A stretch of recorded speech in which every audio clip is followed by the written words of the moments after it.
right. Hi there, my name is Laura, and welcome to the Equestrian Skill Builders live broadcast, where we discuss riding position topics and share ideas and exercises to help you and or your riders.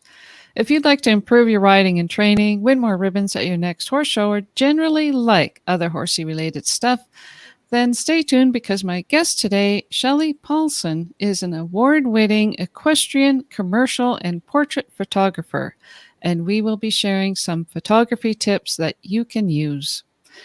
Thank you for joining us today. Shelley, how are you doing? I'm doing good. I'm so excited to be here and chat with you today. Yes. Yeah, I'm excited to be here too with you. For those of you who don't know, Shelley is an experienced equestrian photographer and has combined her deep love of horses with her passion for making heartfelt images to create a thriving full-time business that includes equestrian, portrait, commercial, and editorial photography. That's quite a mouthful. It is. It's hard to say it all in a short sentence. Yeah. You can visit her website at shelleypauson.com, and I'm going to put that right into the comments right now. I'm just going to copy that, put it in the comments so people can see that. And if you do see me looking down, looking up, it's because I am putting things in the area where you can comment. And if you do have comments, please feel free to comment or ask questions, because we love that. And I am Laura.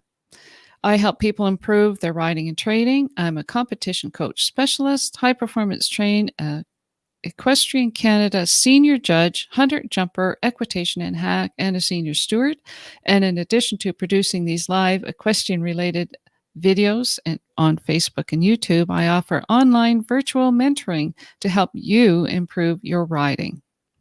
So this week, a little bit different. We're welcoming Shelley Pauson. Hi, Shelley. How are you doing? I'm good.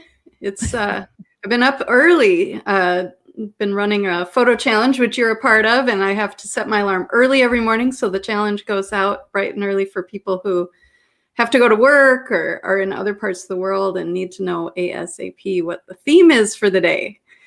What's the theme for today? It's silhouettes and shadows, or shadows. Okay, so it might be an extra challenge if it's cloudy where you are, but I gave some tips in the group of how to overcome those challenges. Yeah, so lots of great tips. So okay, so it's in a group. What's the name of the group? Just so we can get people there too when they're listening. Well, it's actually a closed group because it's only for people doing the challenge. So it's not secret, but it is closed. But I'm hoping to do another one of these like a year from now. So people, if they want to make sure they know, they just need to be sure they're on my mentoring and education email list. And I send out announcements like that through my list. And they can get on your list by going to your webpage? Yeah, shelleypauson.com/education. shelleypauson.com/education. Okay, so we did put the Shelley Pauson link out for you, and if you go there, I guess you can click on the education. There's an education tab. Yeah. Yep. Okay. Yeah. So today we're not going to be discussing position related things, but like we usually do. And we do have a comment here. This person wants to know, I want to start jumping. Do you have any suggestions? Yes, I have lots of suggestions, but today we're going to be talking about photography. So if you can wait until next week, because we do have a special guest on next week too, and we'll be able to talk about that. So we're going to be talking about, we got 4 different topics: how to get a good expression from your horse, what's the best lenses to use, taking photography in low light, and how you could even get a good cell phone photo of your horse. Great. So let's just jump right in. Okay. With how to get a good expression from your horse. Let's just talk about that. How's that? How does that sound? Yeah, that's great. I mean, I think that's kind of the foundation for, taking good horse photos is if the horse's ears are back or sideways and they just look sleepy and droopy, or they look mad. That's not really ideal for horses. We like them to have their ears forward and a nice expression on their face. And I always say that having the ears forward is the horse equivalent to people smiling for the camera. So, how we always like to smile. I mean, we rarely do selfies where we look sad. And so the same applies for horses. We want to take portraits of them looking happy and interested and alert. And so getting the ears forward is kind of the first step for that. I have a couple of fun props that I use. And the first one is actually my phone. And there's an app that I'll hold up to the screen here, and it's called, I'll show the icon first if it'll show. It's the second one there is the best one. It's called Ears Up Selfie. Ears Up Selfie. All ears selfie, I guess it is, sorry. And it was designed actually as a camera. Oh, sorry, about all the reflections. As a camera that has horse whinny sounds at the bottom. And you could like take a selfie with your horse and play a horse whinny sound because that puts their ears up. And because they think, where's that horse, right? And I just got to do a quick little technical thing to make the speaker work on my phone. So give me just a second. Okay, so I'm looking it up right now. So it's for Android and for iPhone. All ears.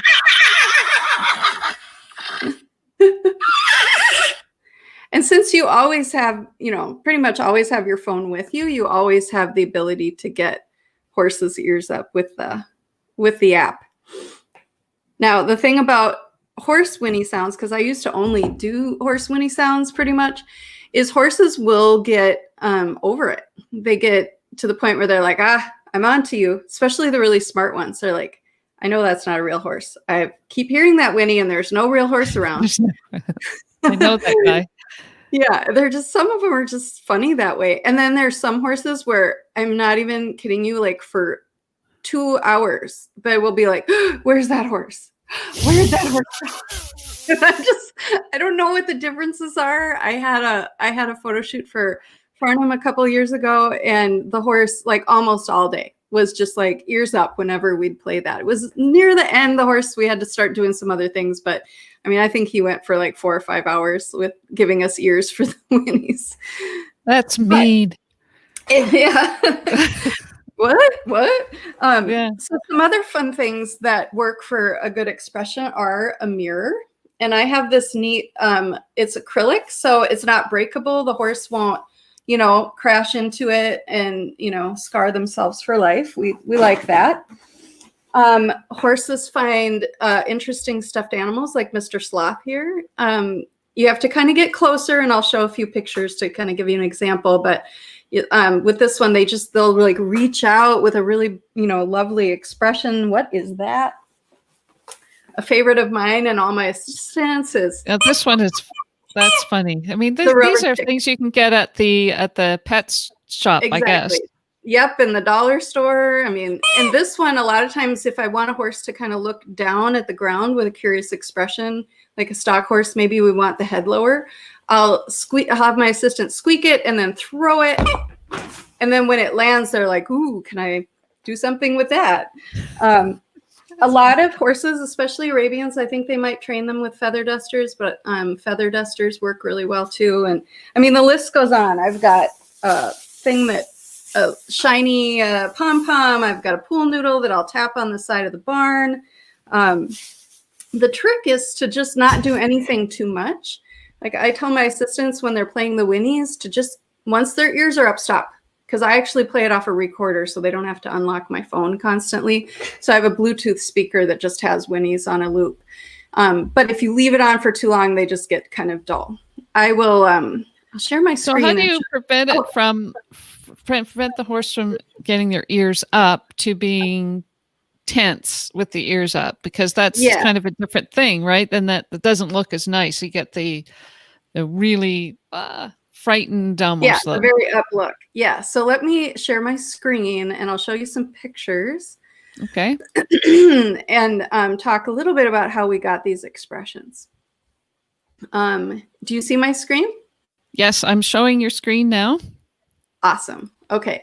So the horse whinnies are going to tend to get you a little more of a wide-eyed look because they're a little bit scared at times. And some horses might be scared of the sloth, or they might be scared of, something. So you kind of have to work with the individual. But like in an instance like this photo, my assistant, I actually had to Photoshop her hand out of the frame and the prop out of the frame. But basically you just bring the prop up to the horse and kind of get them interested and bring them into the position you want them to be. And you get a nice, soft, interested look like this image. Or in this one, I Photoshopped out, I think, the rubber chicken in front of this beautiful horse. And so we just got him to reach his neck out beautifully. And the nice thing about baiting with these, fun little props is you can do a lot more specific placement of the horse's head. And here's another one I did this summer with a senior horse. And you just get these beautiful angled lines and everything when you can kind of bait them into the position you want and a much softer expression. And this is the expression I think you were talking about. That's right. Yeah. Yes. So we're trying. It's a little bit intense. Yeah. I used to like this, and I still do in some instances, but nowadays, even if I capture an image like this, sometimes I'll Photoshop out the white of the eye to make the horse look a little less concerned. But yeah, these other kind of, soft, low expressions are better to not use the whinnies, but to just, really. And you can use treats. I don't like to use them heavily because it tends to make the horse kind of mouthy and antsy. But I like these curious expressions that they give when you use these fun props.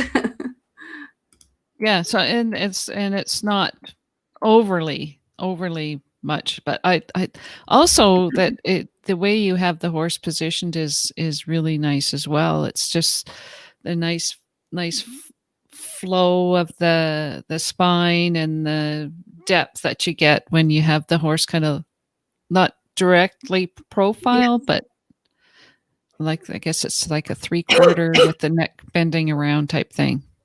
Yeah, I think that's my favorite, standing portrait pose, because it shows a lot of the horse, but like you said, it retains the beautiful lines of the horse's body. Yeah. So you've done a lot of photography. What's one of your most memorable photo shoots? Oh man. Many years ago, I attended Cavalia here in Minneapolis, and they liked my images so much that they hired me to photograph the opening of their second show that they had, which was called Odiseo.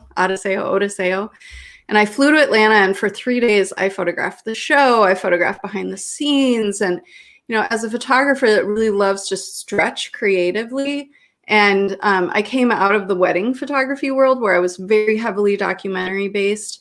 That experience was one of the most fun and exciting and challenging experiences of my whole career.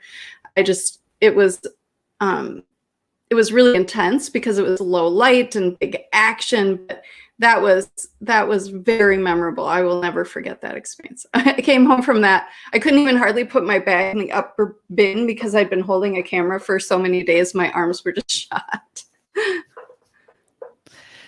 Excellent. That sounds amazing to be able to do that for 3 or 4 days, being immersed in the horse. What a difference from the wedding. Yeah. The wedding portraiture type of things. Yeah. And I think that's why it was so memorable for me, because I also got to go behind the scenes to where they stable the horses and the acrobats would practice, or the performers, I don't know what they call them, but, just spend my days just documenting what was happening there it was very fun. Excellent. That sounds really cool. It sounds like a dream job, actually. Yeah, it was. It's too bad. I think COVID is kind of, I haven't looked lately, but I know that it's been really hard on the circus. The Cirque du Soleil. Oh, yeah. They won't be able. So that's a great question. We talked a little bit about this before we came on live. So how are you coping with COVID? Well, it was spring, like the first part of the lockdown it was hard because I am a person that likes to be out taking photos and being with people while I'm doing that, not just photographing my own horses. So I was very antsy for the lockdown to end. But once it did, my summer was pretty normal, minus the travel I normally do. But I had a lot of work here. I was doing a personal project called Equestrians of Color, photographing equestrians of color for my stock photo library. And so I had, I think, like 10 of those shoots this summer. So I managed to stay really busy. I had a mentoring program going on during lockdown, which was amazing for everybody because we all had something to do while we were locked up at home. And yeah, so I stayed busy. I've actually had a great year due to a lot of stock photo and magazine licensing sales. A lot of brands and businesses aren't able to get out and create new content right now. So that benefits me. So, but I can't say it's been a bad year. My husband's unemployed, but we are doing just fine. Oh, well, I'm sorry to hear that, but that's I know. Good and bad, I guess, right? Yeah, he works in professional, like broadcast for professional sports. So it's, that's it's going to take a while. Yeah, it's going to take a while. Yeah. So do you have anything more that if anybody has any questions, we'd love to take questions as well. But those are some things you can do for getting good expression of the horse is go to the dollar store. Sounds like a trip to the dollar store is in order. Yeah, and I'm sure there's, 100 more things you could buy that horses would find interesting. And the key is just to switch up the prop constantly, because once they kind of get a chance to sniff it, then they're over it. And, and once they kind of give you the expression, you get the shot, then you pull it away. You don't want to give them too much time to acclimate to it. Okay, so let's move on then to the best lens. Okay. So there's different types of lenses. Oh, I wanted to show you. This is my camera. I'm a new photographer. This is a 18 to 55. Is that right? Uh-huh. Yep. So this is what I use. It's the only one I have. Is that a good one to use? It's not. I hate to say it. No, but there are. I know. I'm like, how am I going to get out of this one? Mom, I need a new lens. Yeah, this is going to be a very expensive interview for you. Why don't I share my screen and we'll talk a bit about this. Yeah, sure. Let me pull up this is I just kind of got it, playing around with it, and the camera you have is the camera that you should be using. So this is what I have, and I'm glad that you're here, that you can share with me what I should be getting. I'm hoping the body's okay. Yes, the body's great. Is it an XT3? Okay. Yep. Yeah, I have that too. It's a wonderful lens. Okay, so, and this will overlap a little bit with the cell phone pictures. So I'm going to show you a little bit of a difference here using one of the cell phone picture situations I pulled. This is the same horse. The first picture was taken with my cell phone, which, I'm not sure what the millimeters are on cell phone, but cell phone's a wide angle lens, pretty much always. And the one on the right was taken with a professional lens, a longer zoom. And the problem with the wider angle lenses, which yours is considered, is wide angle makes near things larger and far things smaller. And a longer zoom lens is going to make the near things more proportional to the far things. And you can't actually get such a long lens that you have a weird distortion the other way where the back end is too big. But because of how long and just long horses are, you need to be at least 85 millimeters or higher to get a proportional photo of a horse, especially when they're facing you. If they're if they're parallel to you, if they're to the side, then you don't need to have the longer lens. So this one here, I shot at 85, and the gray horse. The gray horse, I would say that is the shortest I would want to go for a portrait. There's all sorts of things I'll do with an 18 to 55 or whatever. But, if we're really talking wanting to take beautiful proportional pictures of horses, you're looking at an 85 or higher, or making sure the horse is always parallel to you. But your ideal lens is going to be a 70 to 200. Now for your Fuji system, because it's a cropped sensor, the ideal lens for you would be the 50 to 140. It's kind of spendy, so there's probably other longer zooms in available for I think there's like an 18 to 135 that people think is pretty good, and that would get you on the long end of that would get you the amount of reach and compression that you need for good horse pictures. So here's another example of and I couldn't find two that were exactly like in the same spot, but you get the idea. It's the same horse, same girl. But here I'm using a 35 millimeter, and look how large the horse's hind end is. That's because it's near the camera at 35 millimeters. And then here at 200 millimeters, you can see that the butt is in proportion to the head, and the girl also looks more proportional for herself. You can play around and do some creative things with wide angle like this one, where I specifically chose a 35 millimeter lens because I wanted to show all that blue sky. And then I just made sure to not have the horse too close to the lens and at more of a parallel angle to my lens rather than coming straight at me. Wow. Oop. Interesting. Thank you. I'm trying to close this. There you go. Yeah. So the 35 millimeter lens, if you're doing standing parallel to the horse, and then a longer lens, so that everything stays more equal proportionally. Yes. Yeah. And 35 is, really any lens up to that proportional lens. Like there's times actually when I'll use a 50 millimeter. Again, if I'm keeping them in parallel to me, it's when the horse is facing me that I really want to be at that 85 or higher. And I can personally see distortion when people do headshots at 85. So I try to be, more at 100. 200 is really beautiful as far as focal lengths. And I even have a 150 to 600. And I took photos one time and I was like, man, why does that horse look so fat? But I was at 600 millimeters and it had compressed the proportion of the horse so much it made him look fat. It was really weird. So that's getting into some, I think, pretty technical stuff to really understand how the camera works. But that's important if you want to make some lovely photos. Yeah. And it even translates to cell phones, because like my iPhone 12 or 11 has 3 different modes. It has a super wide, the normal, and then it has a lens that's a little bit of a zoom. And so if I'm going to photograph, take a quick horse photo with my phone, I'm going to pick that 2 times zoom to try and get a little more proportion out of my cell phone. So, the principle's there, whether you're, a professional or not. The longer your lens, the better the horses look, would be the takeaway. Oh, that's a good rule of thumb. The longer the lens, the better the horse is going to. I'm going to write that down. Yeah. The longer the lens.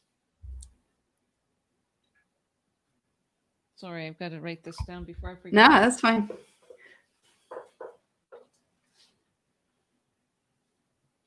Okay. I can't write and talk at the same time unless it's the same thing. Now, what can go wrong when you photograph horses? Have you had some things run off the rails? Yeah, I have. I've had horses that, I don't know, whatever the circumstance of the day, they just weren't having it. And you have to know when to kind of cut your losses. And, I've had a couple of sessions where I've had to go back and read, finish the session a different day. It's a challenge sometimes, especially with those horse whinnies. I've actually had horses really blow up because it makes them so nervous. So you want to be really careful with your props, that you're watching the body language of the horse and making sure they're not, growing in their stress.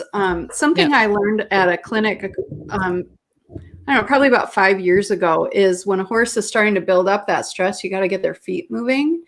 And I use that all the time in a session because it's not natural. Like we're talking about a portrait session, right? It's not natural for horses to stand still and put their ears forward and do all the things. You know, we're trying to position them and all this stuff, and it does add tension. Make them look natural and all at the same make time. them cuddle with you, and I mean, these are hard things, and it's not natural for horses to stand still in general unless they're eating. And so, you know, you think about them out in the pasture, they're grazing, they're walking out in the wild, they'd be moving constantly.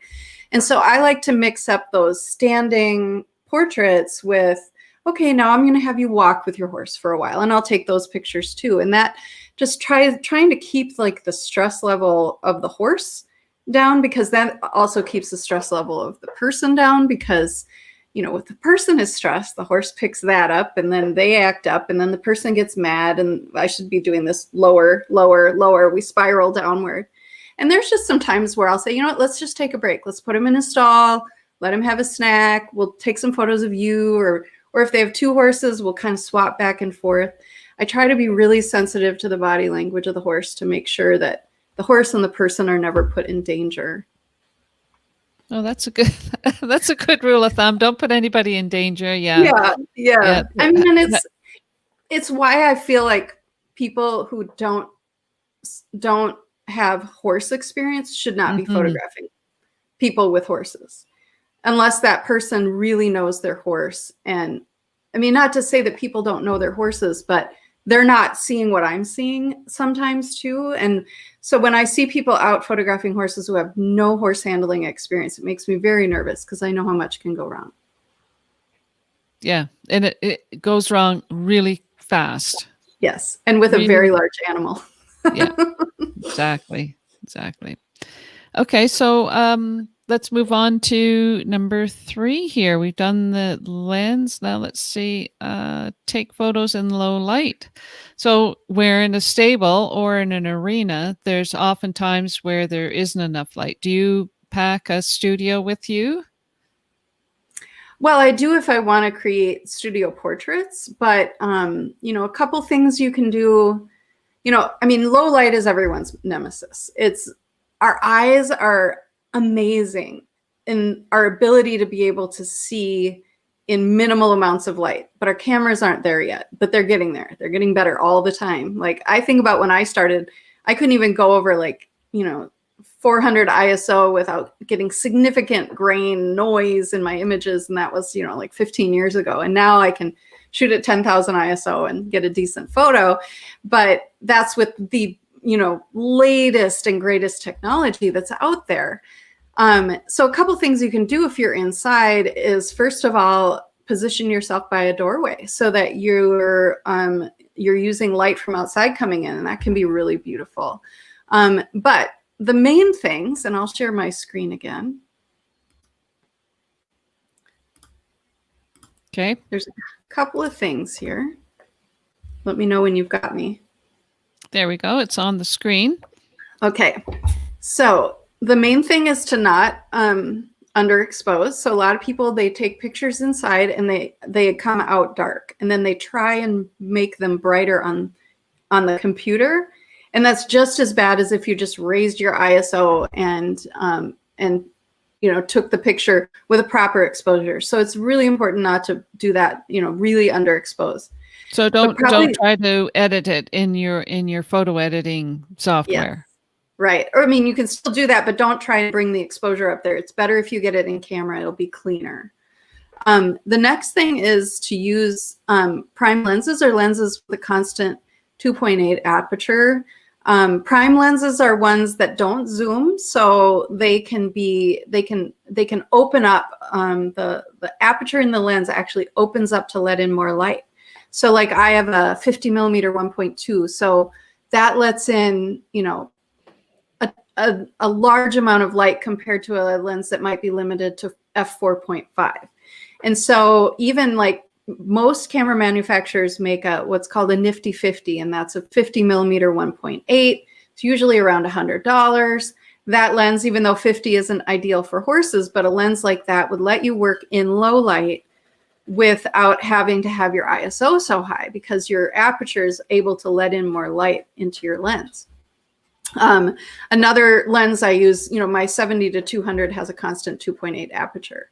So that is, having a lens that is good in low light, and also a camera body that's good in low light. Like I said, like the newer the camera, the better it's going to handle those, 4,000 ISO, 5,000 ISO, 10,000 ISO. And a lot of people obsess about noise because they zoom way into their pictures and they go, oh my gosh, look how grainy that is. But most of the time we're looking at pictures online. And if they're on the wall, we aren't walking right up to the picture and looking at it. And so I always tell people, take some high ISO pictures and print them and see how you don't really see that noise and that grain. So I guess my takeaway here is, don't be afraid to raise up your ISO in order to get a good picture in low light. That's probably the biggest tip. So let me show you a few that I've taken in low light. So this one was taken where the horse's head is facing out a barn door.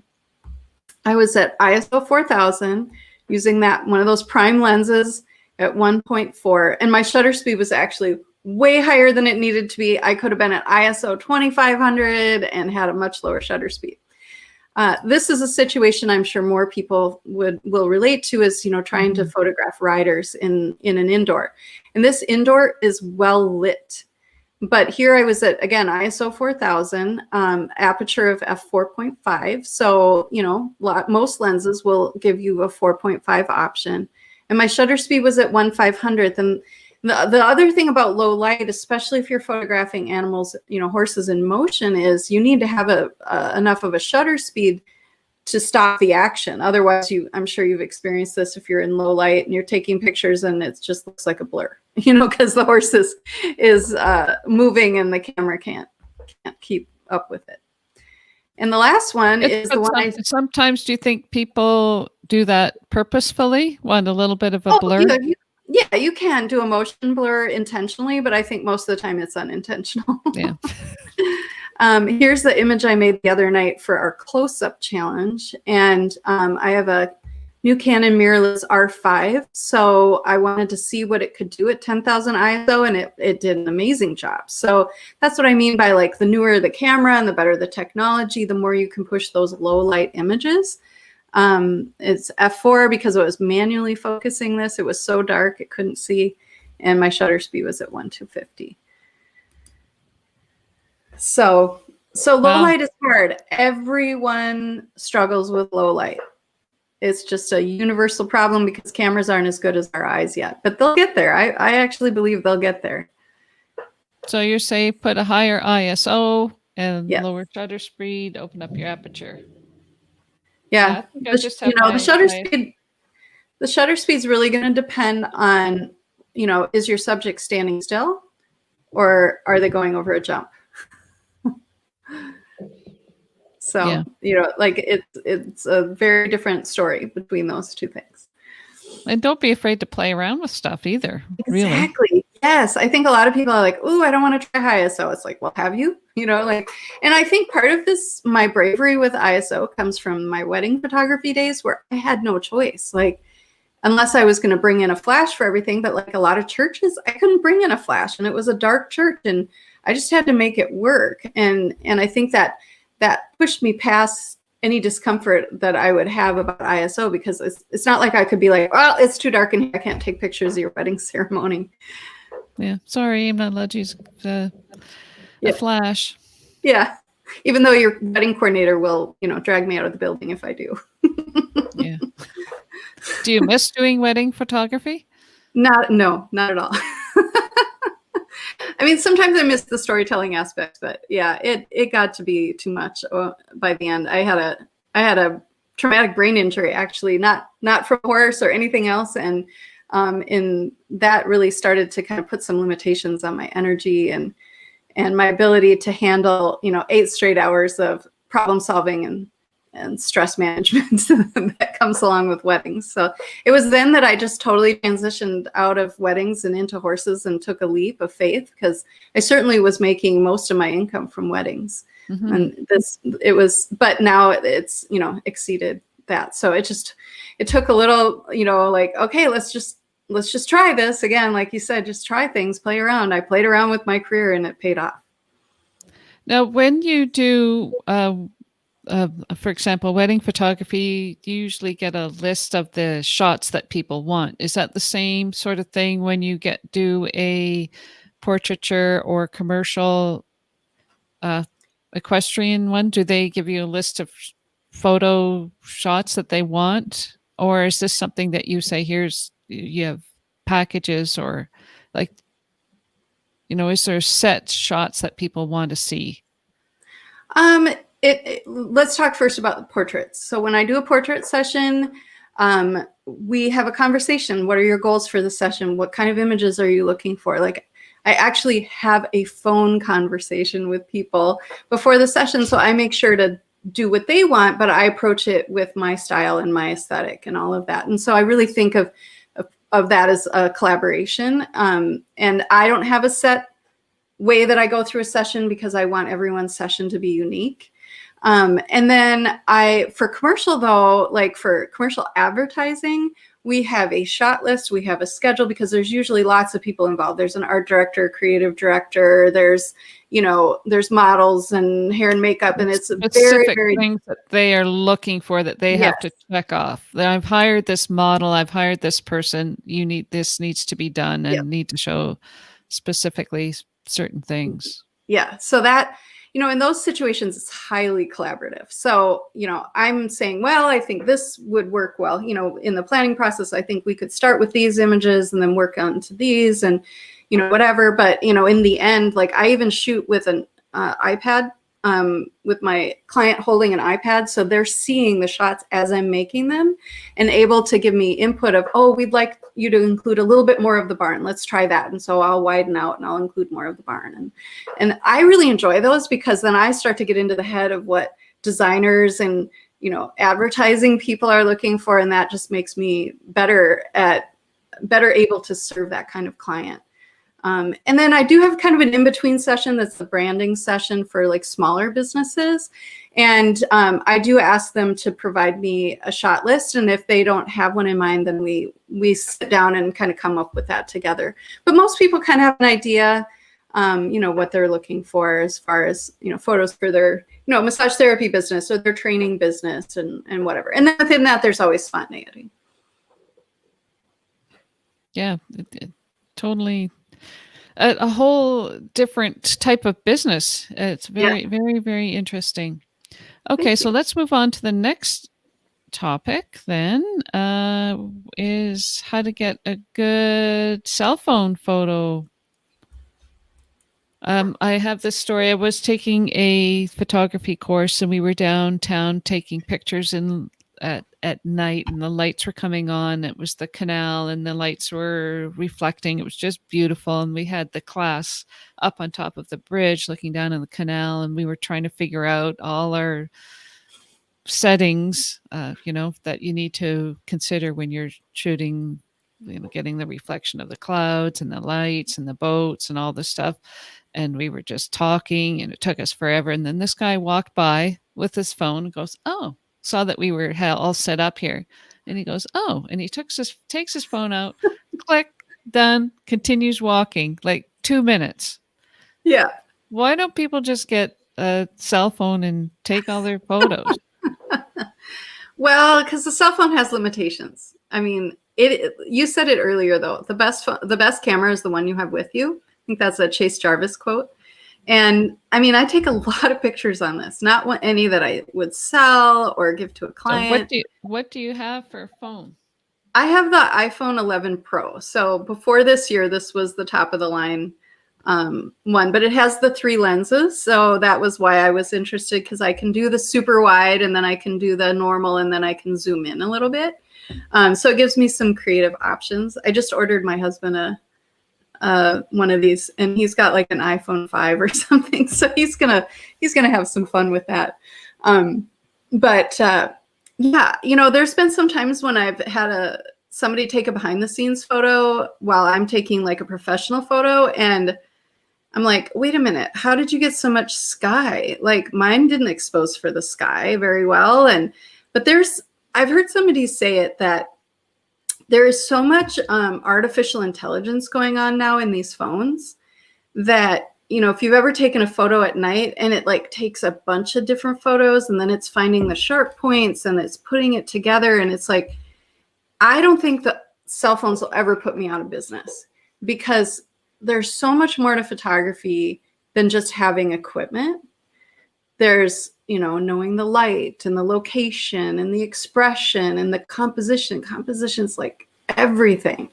And so, yes, you can take pictures with your cell phone, but you don't have creative control over your exposure very much. And you don't have the flexibility of different lenses and choosing different apertures. I mean, it's basically, you know, the cell phone has replaced the point and shoot camera. You know, we used to all have these little, you know, purse-sized point and shoot cameras, and this is better than those now, pretty much. And so that's the challenge, though, with horses, is what we've already talked about, is cell phones are wide-angle lenses. And so I'm sure if you've ever, you know, taken a selfie with your horse, let me find one and share my screen. Their nose looks huge. Yeah, and it's totally disproportionate. It's cute, and I think everyone needs to keep doing it. But like, here's a picture of me and my horse Fritzy on election day, you know, and it's not too bad, but I mean, her head's shouldn't her nose isn't quite that big, you know. So it's tricky. Let me go to my cell phone pictures here, and I can, you've seen this one, so you've seen what that proportion is like. So this is my beautiful solid paint mare, Fritzy. She is, I call her my hashtag supermodel horse, because she poses so nicely for the camera. She actually pays for herself in the licensing I'm able to do of images that I take of her. But here you can really see the difference. This was taken with the normal, you know, the normal lens of the cell phone camera, and she's facing me. And here I was in the portrait mode, which is a little more of a zoomed in mode on the cell phone, and she's in parallel to me. So it doesn't show that distortion as much when they're in parallel to you. That's a huge tip. Isn't that? I know. Yep. It's like, it's the tip. Like, if you want a good picture, turn them to the side. Don't face them towards you. Yes. And here's Fritzy again in a nice winter scene on my farm. These are totally unedited. I just pulled them from my photo library. But the thing I want to illustrate here is this was the same lens, using the same lens on the cell phone, but she's not as close to me. So the further away the horse is in the scene, the more proportional they're going to look. Yeah, I see it. Her head is not as big as what it seems in the first one. Right. So let me see if I have any other examples. Like, this is another, I was hoping to get a closer up, you know, a more proportional picture pulled of her, and I ran out of time, but this is my other horse, my quarter horse, 27-year-old quarter horse mare, Maggie Sue, you know, and facing the camera. I'm shooting up, which I think makes it worse too. But this is her in her pretty, it's not that pretty anymore. With mid-weight blanket that I got for her. You know, here's another really good example again of Fritzy, where she's facing toward me and then she turns to the side. Wow. Interesting. Yeah, big difference in the proportion. The other thing I wanted to say is that when you're photographing any horses, the horse by themselves, they're almost always going to look shinier and prettier if you have the sun behind you. But when you're doing selfies, it's painful to look into the sun. And so here I was riding with my friend Ingrid. This was not that long ago. We had just a beautiful, like, 70-degree day in November. And I was like, oh, this looks terrible. Okay, let's turn around and put the light behind us. And we look a lot happier. So that's a little tip for lighting is, you know, it's fine to photograph the horse with the sun behind you, but not so good people, because people can't look into the sun very well. Unless the sun's straight overhead, then it's not going to make a difference where you aim the camera. But when it gets to be late in the day, this is the better angle. Excellent. Those are great tips. Awesome. Yay. Let's see. Do you have any? Do you have? Now you've done a lot of photos. Is there one special photo that kind of stands out for you that you just love from all the rest of them? Yes. One that's special for you? I will show it to you. Oh, I had it pulled already. how did you know I was going to ask that? I didn't. I did not, but you had said to, maybe we'd talk about some of my favorite pictures. And so that's pretty funny. I actually have like a few of them, but this one here this is Rhett. He's owned by my friend Shirley McQuillan. And he was an alternate, I believe, for the 2012 Olympic Games. That was the one in Atlanta, I think, right?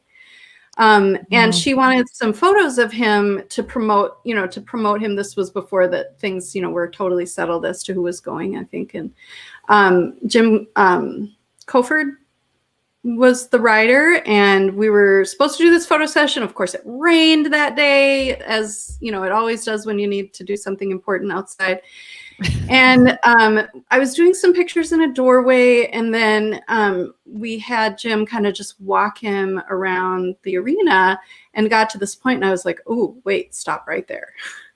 And we set him up with this flag. And the reason for the flag is that he's an American bred dressage horse at a very high level. And as you know, probably that most of the dressage horses at a high level come from Europe. And so this was a pretty big deal for him to be at the level he was at. And so we respectfully flag on Rhett's shoulders. It did not touch the ground. And he was facing toward a window. And the owner, Shirley, went outside, and she was kind of tapping on the barn to get him to look out there, and captured this image. And like I said, this is like 2011. This is a long time ago, but it's printed large in my office. It will always stand as one of my favorite images of all time. And it was low light. It's amazing. It's the horse. He looks she looks. He looks wonderful. He's got the expression that you wanted, right? Without being frantic.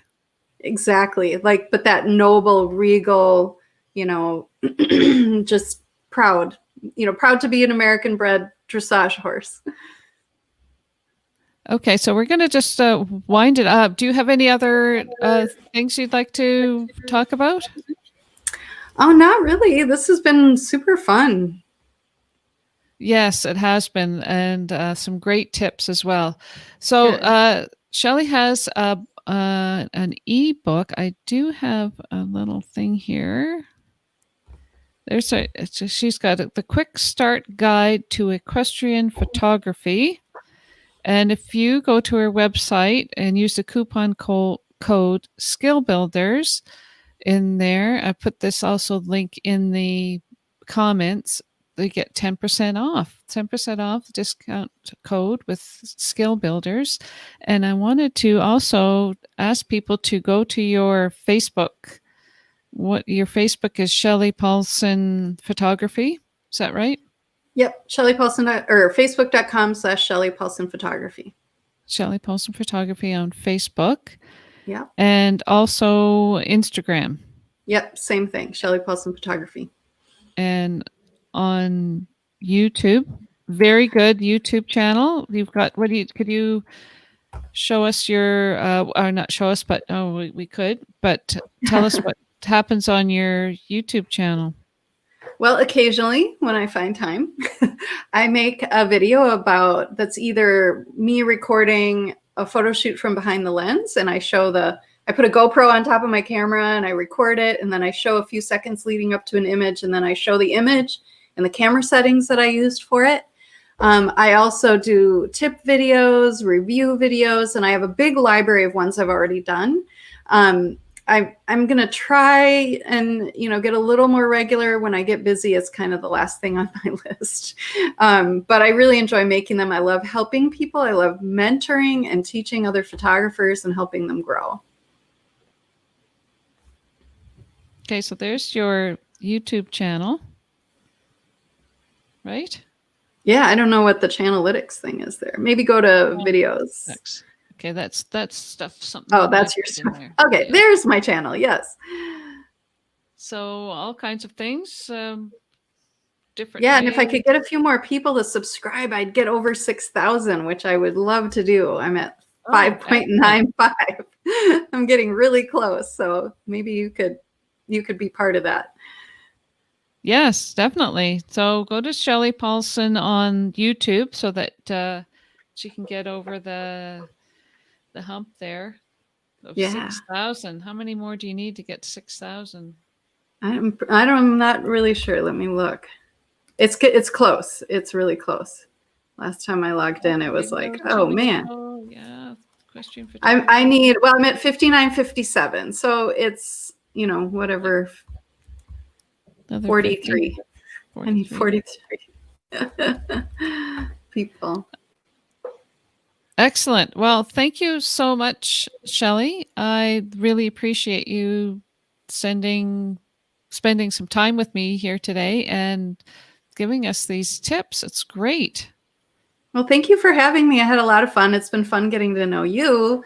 And I hope this is the start of our friendship.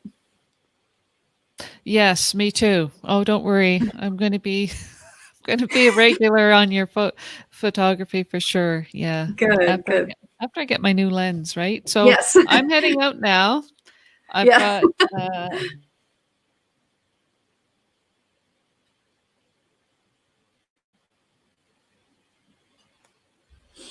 well, to the stable. Yeah, there and back. Oh, there we go. So, yes. Yeah, I'm heading out and going to be taking some photos. So are you going to be doing that too today? Yeah, I think I'm going to wait till sunset. And actually, no, I'm not waiting till sunset. I have another idea. I am hoping to get out with my drone today. I have a drone, photography drone, and I did have a commercial license and I let it slide because of COVID and everything. And so, but I can just make this personal picture and then I'm totally within my legalities to do it. But I have a shadow idea because everyone's going to expect me to do a silhouette. And if my shadow idea fails, then I'm down with a silhouette at whatever 4:30 when the sun goes down now. Excellent. Okay, so if you have any questions or comments, please send us or respond on this video. It's going to be, you can watch the replay and share it. If you have some ideas or know of people who would like to get some of the tips that are here, you're welcome to share this video. And last words, Shelley? I don't know. Everybody stay well and go out and have fun taking pictures. That's what this is really all about, is having fun and making art. Yes. Now go use this stuff and go hug your horse and take pictures. Yes, go hug your horse. Thanks now. Bye.